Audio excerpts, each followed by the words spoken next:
Hello my dear student, कक्षा 11 के विद्यार्थियों, आज हम कक्षा 11 में सब्जेक्ट इको में पार्ट 3 का वीडियो नंबर 5 देखेंगे।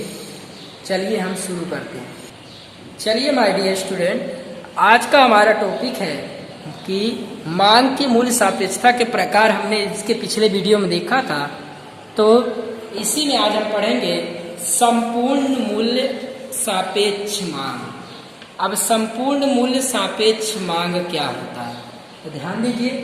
कह रहा है इलास्टिसिटी ऑफ प्राइस अपरिभाषित, इसका मतलब होता है अपरिभाषित होना। तो चलिए, यहाँ वस्तु की कीमत में अत्यंत अल्प परिवर्तन होने से मांग में अमर्यादित परिवर्तन होता है। कह रहा है कि वस्तु में कीमत में बहुत कम परिवर्तन हो रहा है, लेकिन मांग क्या हो रही है, पूरी तरीके से बदल रही है। मांग में अनियमित परिवर्तन हो रहा है। तो वस्तु कीमत में अल्प परिवर्तन हो लेकिन मांग में अनियमित परिवर्तन हो, तो उसे हम संपूर्ण मूल्य सापेक्ष मांग कहते हैं। उदाहरण के लिए, यदि टी वस्तु की कीमत में 1% की कमी हो जाए तो मांग में कितनी कमी होगी या कितने प्रतिशत की वृद्धि होगी, उसका कोई परिभाषा नहीं दिया जा सकता। इसलिए संपूर्ण मूल्य अनपेक्ष मांग क्या है, अपरिभाषित है। तो चलिए इसको हम एक डायग्राम के माध्यम से समझने की कोशिश करेंगे। तो चलिए, आप देख रहे हैं यहाँ पर कि लिखा है EP = मांग में होने वाला परिवर्तन, मांग में होने वाला परिवर्तन बटा में कीमत में होने वाला प्रतिशत परिवर्तन, प्रतिशत परिवर्तन। देख रहे हैं आप कि यहाँ पर आपने देखा कि मांग में कीमत में अल्प परिवर्तन हो रहा है, तो इसका मतलब है कि कीमत में अल्प परिवर्तन हो रहा है। इसका मतलब है क्या होगा, अपरिभाषित होगा। चलिए अब हम इसका ग्राफ बनाते हैं। देखिए आप चित्र में ग्राफ कैसे बना है, आप देख रहे हैं वस्तु कीमत यहाँ पर है, वस्तु की मांग यहाँ पर है, और देखिए यहाँ पर ये क्या है, संपूर्ण मूल्य सापेक्ष मांग है। यानी कि यहाँ पर कीमत में थोड़ा परिवर्तन हुआ है और मांग में कितना परिवर्तन हो नहीं पता चल रहा है। तो देखिए यहाँ पर आप देख सकते हैं कि इस प्रकार मांग का वास्तव में कोई अस्तित्व दिखाई नहीं पड़ रहा है। देख लीजिए, कहीं मांग का अस्तित्व है, मांग पे कहीं कोई रेखा दिख रही है, नहीं दिखाई दे रही ना। मांग तो कीमत के ऊपर से दर्शाया गया, यानी कहीं जुड़ा नहीं है। इसका मतलब मांग क्या, हवा में जा रहा है। जब यहाँ कहीं जुड़ा होता है, इसका मतलब मांग का अस्तित्व है, यानी इसमें मांग का कोई अस्तित्व नहीं है। जब यहाँ मांग का अस्तित्व नहीं है तो इसे हम अपरिभाषित लिख देंगे। किंतु अर्थशास्त्र के सिद्धांतों में पूर्ण स्पर्धा की समझ देने में यह ख्याल उपयोगी है। आकृति डी डैश जो आकृति है, जो क्षैतिज समांतर दर्शाई गई, क्षैतिज दर्शाई गई है सीधे सीधे। यह प्रवर्तमान बाजार कीमत पर वस्तु की मांग अनंत है, अमर्यादित है, उसको दर्शा रहा है। तो उम्मीद है इतना आपको समझ में आया होगा। चलिए स्टूडेंट, अब हम बात करते हैं संपूर्ण मूल्य अनपेक्ष मांग। कौन सा टॉपिक है, संपूर्ण मूल्य अनपेक्ष मांग, ये हमारा टॉपिक है। तो चलिए हम इस टॉपिक की बात करते हैं। इसका मतलब है कि इलास्टिसिटी ऑफ प्राइस 0 होगा यदि वस्तु की कीमत में कितना परिवर्तन कर दिया जाए लेकिन मांग स्थिर है। यानी वस्तु की कीमत बढ़ती चली जाए लेकिन मांग स्थिर है, मांग में कोई बदलाव ना हो, तो उसे हम संपूर्ण मूल्य अनपेक्ष मांग कहेंगे। मान लीजिए किसी वस्तु के कीमत में 10% बढ़ोतरी हो रही है लेकिन मांग में कोई परिवर्तन नहीं हो रहा है, तो उसे हम कहेंगे संपूर्ण मूल्य अनपेक्ष मांग। जैसे EP बराबर, अब यहीं पर आप देख लीजिए कि EP बराबर क्या है, तो EP बराबर कीमत में 10% की परिवर्तन कर दिया है, कीमत में 10% परिवर्तन, लेकिन मांग में कोई परिवर्तन नहीं है। इसका मतलब इलास्टिसिटी ऑफ प्राइस 0 हो जाएगा। अब देख सकते हैं इसका ग्राफ आप देख लीजिए। देखिए, जब यहाँ पर जो मांग है वो 0 है, तो इसका मतलब देखिए मांग को कहाँ दर्शाया है, मांग को 0 पे दर्शाया है कि नहीं। देख लीजिए, मांग रेखा 0 पे आ रही है ना। तो इस प्रकार से आप इसका ग्राफ बनाएंगे। देखिए यहाँ लिखा है संपूर्ण मूल्य अनपेक्ष मांग हमेशा शून्य होता है। आकृति में डी डैश वाई पर दर्शाया गया है। जो दर्शाता है कि वस्तु कीमत कितनी भी बदल जाए लेकिन मांग में कोई परिवर्तन नहीं होता है। इस प्रकार वस्तु की मांग को संपूर्ण मूल्य अनपेक्ष मांग कहते हैं। उम्मीद है इतना आपको समझ में आया होगा। चलिए हम इसी में अगले टॉपिक की बात करते हैं, इकाई मूल्य सापेक्ष मांग।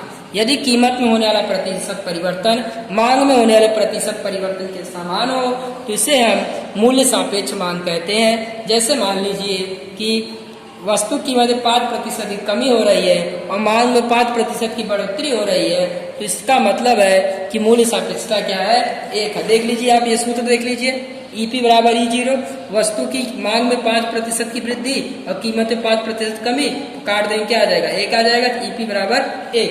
अब आप यहाँ दर्शा सकते हैं, ध्यान दीजिए कि वस्तु कीमत वाला प्रतिशत परिवर्तन वस्तु की मांग में होने वाले प्रतिशत परिवर्तन समान हो तो वस्तु की मांग इकाई मूल्य सापेक्ष है, ऐसा कहा जाएगा।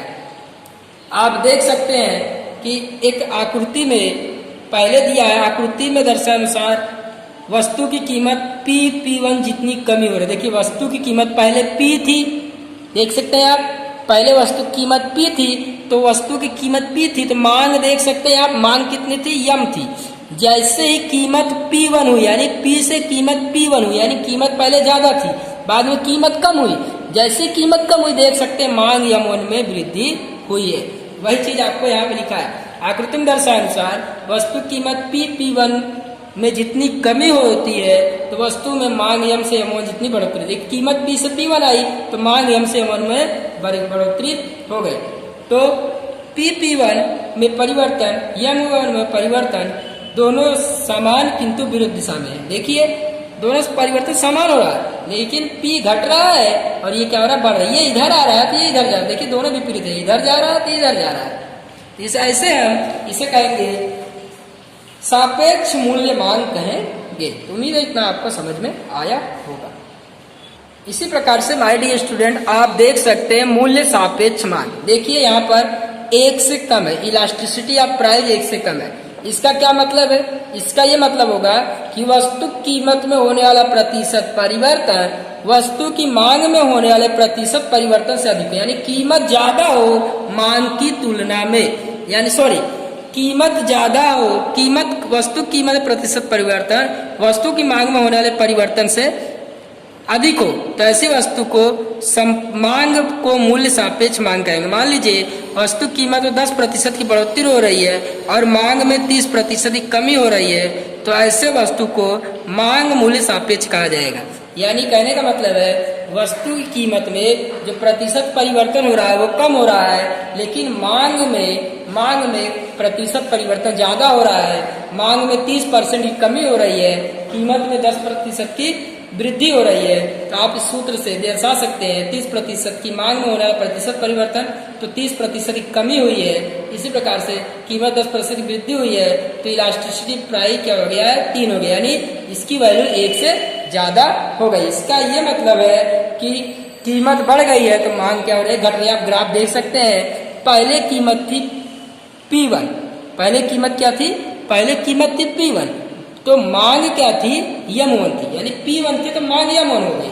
लेकिन जैसे ही कीमत P हुई वैसे ही मांग क्या हो गई, M हो गई। यानी कीमत बढ़ी तो मांग में कमी आ गई तो इसी को हम कहेंगे मूल्य सापेक्ष मांग। आकृति वस्तु में P जितनी बढ़ोतरी होने से वस्तु की मांग में M से M1 जितना संकुचन हो रहा है। यानी P1 से P जितनी बढ़ोतरी हो रही है तो मांग में M1 से M जितना संकुचन हो रहा है, कमी हो रही है।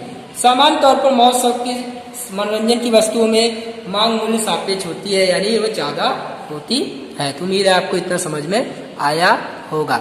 अब बोल रहा है कि अगला टॉपिक है आपका संपूर्ण मूल्य अनपेक्ष मांग, यानी इसमें इलास्टिसिटी ऑफ प्राइस 1 से कम होता है। यानी वस्तु कीमत में होने वाला प्रतिशत परिवर्तन वस्तु की मांग की प्रतिशत परिवर्तन से कम हो तो ऐसी वस्तुओं को माल मूल्य अनपेक्ष मांग कहेंगे। मान लीजिए जी वस्तु कीमत में 20% की बढ़ोतरी हो रही है लेकिन मांग में 5% की कमी हो रही है। देखिए मांग में होने वाली कमी तो 5% की कीमत में होने वाली वृद्धि 20% काटेंगे आप -1/4 यानी 0.25 जितना ओब्लिक में आएगा। इसका यह मतलब है कि आप देख सकते हैं वस्तु की कीमत जो है P से P1 जितनी बढ़ रही है और मांग में M से M1 जितनी गिरावट आ रही है। तो आपको ये पूरे ग्राफ बनाने हैं, पूरा डीपली अध्ययन करना है। आज के लिए इतना ही। Thank you very much. अब हम इसके आगे अगले वीडियो में देखें।